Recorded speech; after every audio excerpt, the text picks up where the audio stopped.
Welcome to the Giro d'Italia 2013 highlight show. Over the next 3 weeks, we'll bring you all the action from the start in Naples to the majestic peaks of the Vicime in the Dolomites, and the planet's best bike riders testing themselves on this, the toughest race in the world's most beautiful place.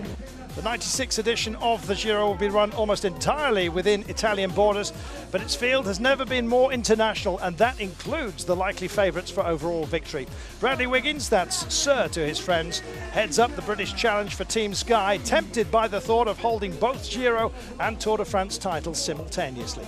Canada's Ryder Hajidal, a surprise winner last year, returns to defend La Miglia Rosa with Garmin Sharp. And the 2011 Tour de France champion Cadel Evans will be up for the challenge in this, his third Giro d'Italia. Yes, while the great Italian hope rests on the shoulders of Vincenzo Nibali, third and second in the last 2 Giros, can he finally take a step up to the top? So, the opening stage is beautiful, evocative and chaotic. It is, of course, Naples. It's a 130-kilometre criterium through the city, along the beautiful harbour front. Unlikely that this is going to be anything other than a sprint finish, especially as the first leader's jersey will go to the winner. These are the crowds as we get ourselves underway on the 96th running of the Giro d'Italia. You are very, very welcome here. My name's Carlton Kirby, and for the remainder of this course, I'm going to be sitting alongside Daniel Lloyd. A fabulous moment for us all, Dan. Yeah, I'm really, really looking forward to this entire 3 weeks. And first of all, starting with today, so many top-name sprinters here. Mark Cavendish, the outright favourite to take the stage in the pink jersey, but there's going to be a lot of riders chomping at the bit to try and challenge him, not least a few home riders from Italy, who we'll talk about a little bit later on. Yes, it's not such an easy start today.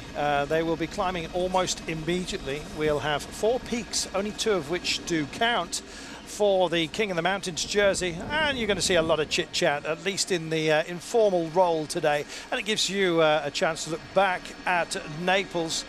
It's a city that's been brutalized by poverty and indeed war and all kinds of things, but it stays and it clings to the sides of the mountains here doggedly, and I think dogged determination is what you need to actually triumph in the Giro d'Italia. And if you're a sprinter, then today that call, if you like, starts right now. Well, it's a long wait between when you arrive in whichever country it is for the Grand Tour that you're doing. So, of course, in this case, Italy. It's a long 3 days before you then start the race, and you can get quite bored just because it's so much to do. But they've started now. They're off. Kilometre 0. They've just first rider attacking from Cannondale. Omega Pharma Quickstep amassing already at the front. They're already treating this like they want to let the right breakaway go up the road so that they can then have a reasonably easy chase later on. They don't want to let too many people go. Interesting that they actually brought them to a full halt before we got underway in racing. It's almost like a standing start here.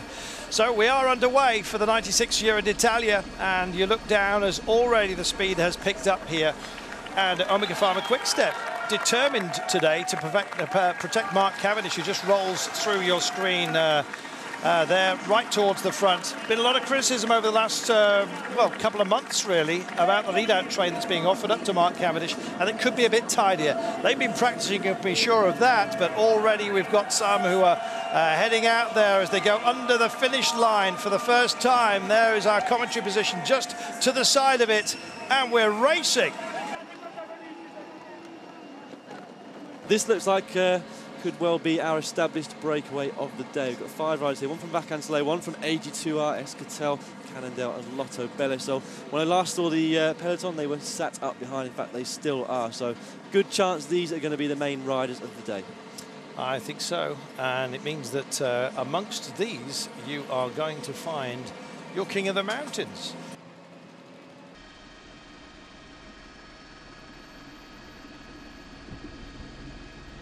35 seconds is the gap at the moment, though. They really have set up. Yeah, I'd imagine that the gap must be more than that. Yeah, at this moment in time. They've been riding very easy for a good few minutes now, and it's surprising how quickly that gap goes up when you've got a breakaway really trying to get away. Full rundown of the breakaway. We've got Bonifant of AG2R, Canola, as you mentioned earlier, of Bardi Arni, We've got Cameron Worth, the Australian rider, who's now back with Cannondale. He was in the Liquid Gas team before leaving them for a year. Now he's back in, well, what the Liquid Gas team is now, which is Cannondale. We've got Nestor, we've already mentioned. He's on your screens now, number 94 of Esquetel Escudi. We've got Bulgac, number 133, who rides for Lotto Belisol.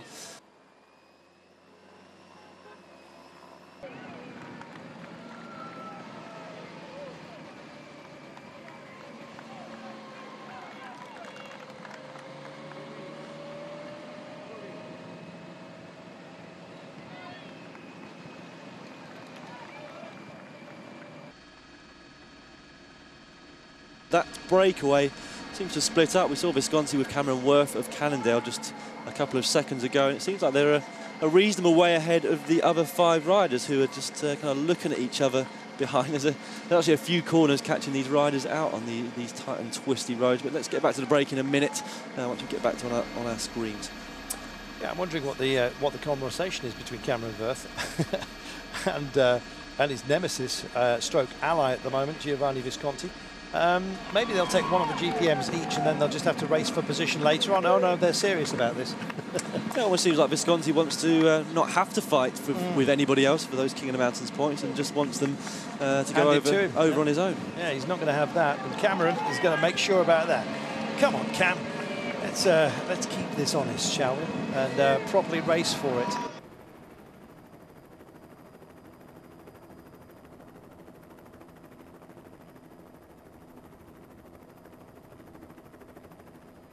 Here we go. Here's Mark Cavendish having a brief chat. Now, he's talking about how the lie of the road here, by the looks of things. He's probably going to watch this later on and say, that Kirby knows nothing. This looks like a push for glory. Yeah, Bonifant is the rider that I was wondering who it would be. That's going for the long one, attack the group some way before the top of the King of the Mountains.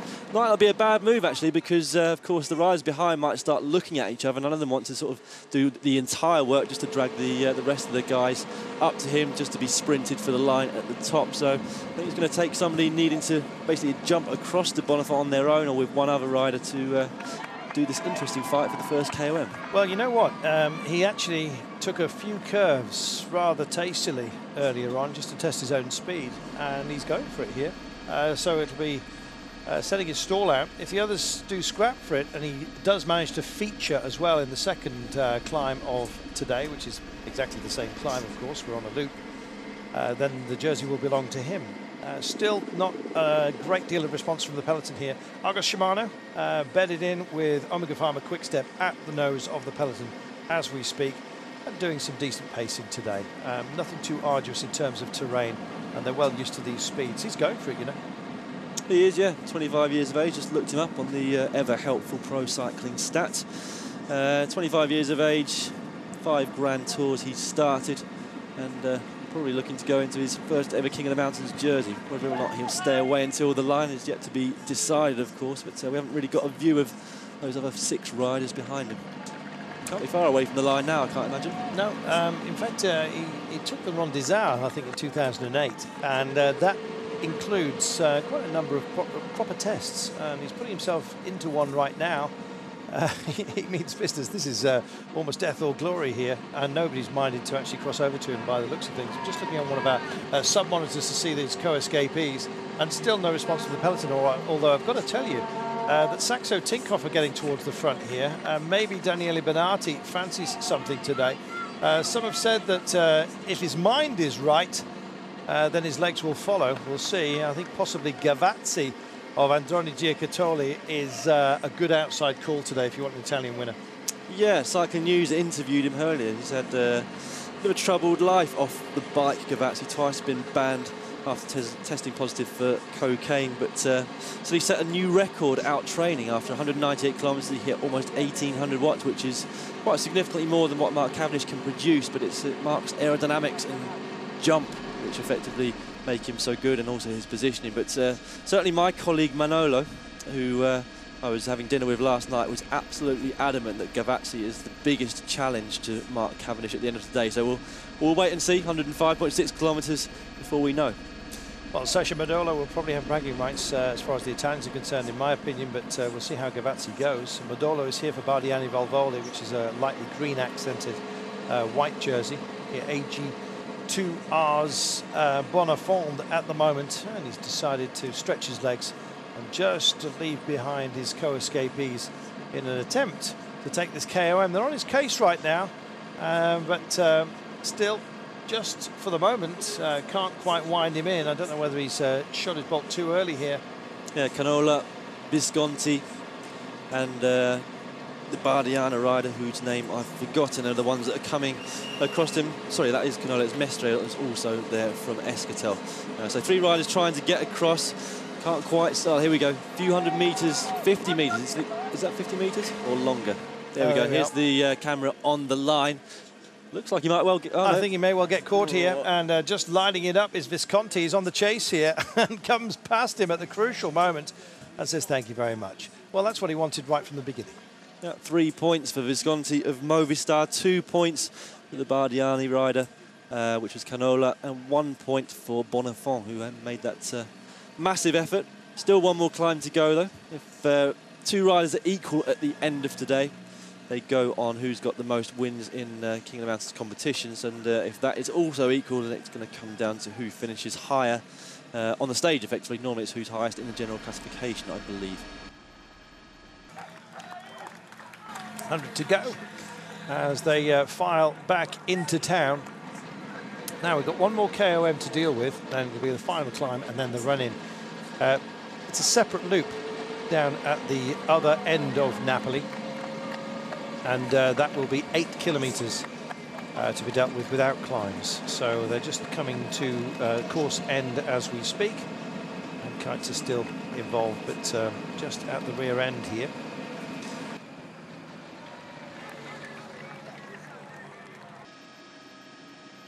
91.3 to go then. It's the opening day of the Giro d'Italia. So, mountains points up for grabs today. One man has set his stall out. It is Visconti. Oh, dearie me, and we're down again here. Well, the cobble's taking a toll. Alex Dowsett, the Movistar rider, involved. Yeah, just not enough concentration, it seems to be, amongst the riders. All somebody into a curb, and they extricate themselves from their machines here. Oscar Gatto there as well.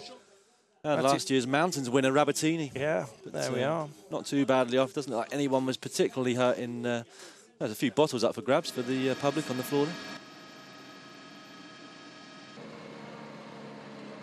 Cameron Worth is the Bonafont of this lap, in terms of the fact that he's also gone up the road from the breakaway on his own in search of those second and final mountain points of the day. Well, if Visconti finishes in second place, then he's going to do the job here. I think that's what Visconti is hoping. Brackley. Well, he's well and truly got that one, hasn't he, Cameron Worth? He certainly has. The others aren't in sight. Sunday afternoon for him. Well, to be honest, I think that Visconti will be challenging the rest as they start to look at each other here. It'll be Visconti that goes on the attack. Maybe just picks up one. Didn't quite linger long enough to see who that was. Oh, Bonafont. Bonafont it is. So he was third on the last one, second on this one, so he's now got 3 points, as has Cameron Worth, as has Visconti. Let's wait and see who's third over the line. If Visconti isn't third over the line, then he'll have an equal number of points as Cameron Worth, and he'll have an equal number of wins in KOMs, and then it will come down to who finishes higher on the stage, and it looks like they're all over the place. So we've got Kaiser from Vacansoleil coming up next. So it's not decided yet. We've got to wait until the very end of the stage to see who is going to be the first wearer of that King of the Mountains jersey. Big hold up here will... One of the dear. And down and staying down. That's not good. Teammate as well in attendance. Oh my goodness, this is not great. Utterson, is it? Minguez. Oh, let's hope he's all right. It is Utterson.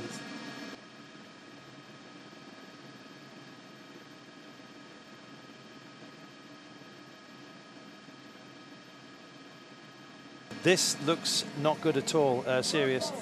And that's gone down, stay down by those things. And the way he's nursing himself, I'm hoping it's not a collarbone, but that looks like it could be our first issue of this tour.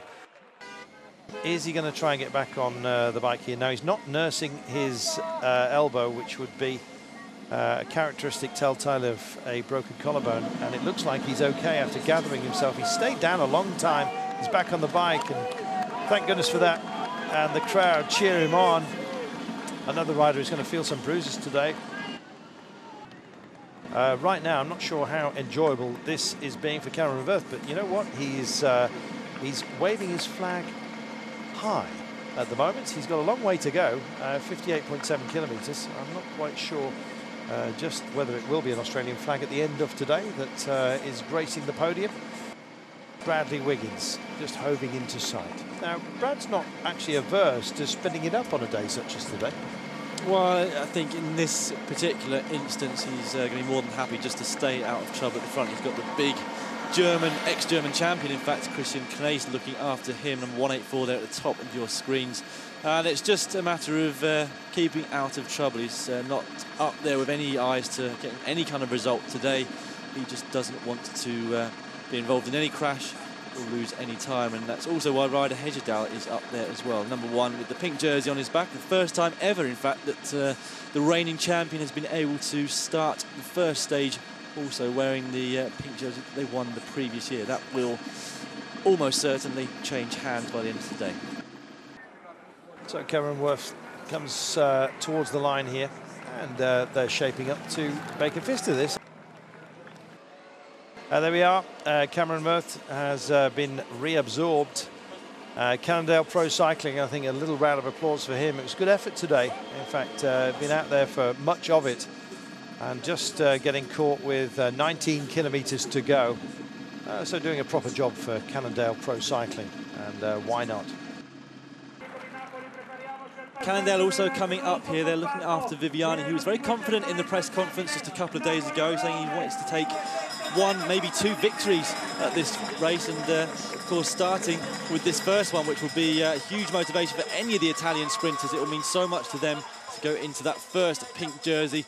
I remember Gavazzi on Cycling News saying that it changes your life. Just one day in that Maglia Rosa can make all the difference to your career.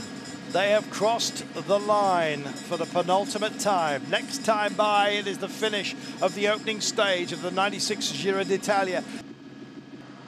There's Matt Goss, number 161 in the green, blue and white livery. Others starting to just think about a change of position here. Longo Borghini also just goes through. Dell'Antonia is also there. 3.6 to go.